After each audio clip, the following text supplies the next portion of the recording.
দেশ জাতি এবং দিনের প্রয়োজনে আমরা আজকে আপনাদের সামনে এখানে হাজির হতে পেরেছি, আলহামদুলিল্লাহ। ইতিমধ্যে নেতৃবৃন্দ গুরুত্বপূর্ণ বক্তব্য রেখেছেন, আমি এগুলোর আর পুনরাবৃত্তি করবো না। তাদের বক্তব্য আমাদের সকলের বক্তব্য। আমরা 54 বৎসরের রাজনীতির যে গুণে ধরা অবস্থা, এটা থেকে জাতি যে মুক্তির আকাঙ্ক্ষা করে, সেই আকাঙ্ক্ষা পূরণের জন্যই মূলত আমরা একত্রিত হয়েছি। আমরা ওই পুরোনো রাজনীতিটা আর চাই না, যে এই রাজনীতি ফেসিবাদ হয়ে জাতির গাড়ে চেপে বসে। ও রাজনীতি আমরা একেবারেই চাই না।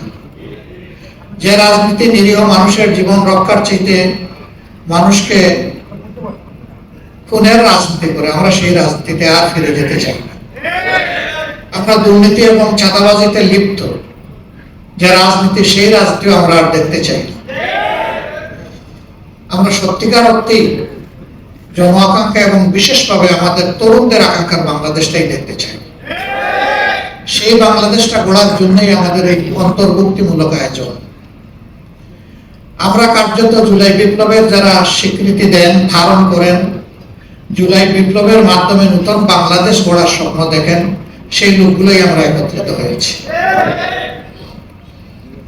আপনারা দোয়া করবেন। দেশবাসীর কাছে আমাদের অনুরোধ যে আপনারাও পরিবর্তন চান, আর আমরা সেই পরিবর্তন করার দায়িত্ব নিয়ে ময়দানে নেমেছি। কার্যত আপনাদের দেওয়া দায়িত্বই আমরা পালন করার জন্য সামনে এসেছি। আমরা আশা করব যে আপনারা সবকিছু দিয়ে আমাদের পাশে থাকবেন, সমর্থন যোগাবেন, ভালোবাসবেন এবং জনগণের বিজয়টা আপনারা নিশ্চিত করবেন। অতীতের মতো কোনো নির্বাচনী ইঞ্জিনিয়ারিং আমরা দেখতে চাই না, এবং আসলে আমরা একবারে এটা বরদাস্ত করবো না ইনশাআল্লাহ। যে কোনো ধরনের কারচুপি, ভোট ডাকাতি এবং ভোট ইঞ্জিনিয়ারিং এর বিরুদ্ধে, ম্যানুভারিং এর বিরুদ্ধে আমাদের অবস্থান হবে স্পষ্ট। এদেশের যে যুব সমাজ 3টা নির্বাচনে ভোট দেওয়ার বয়স হওয়া সত্ত্বেও একটা ভোটও দিতে পারলো না, আমরা তাদের ভোটটা নিশ্চিত করতে চাই।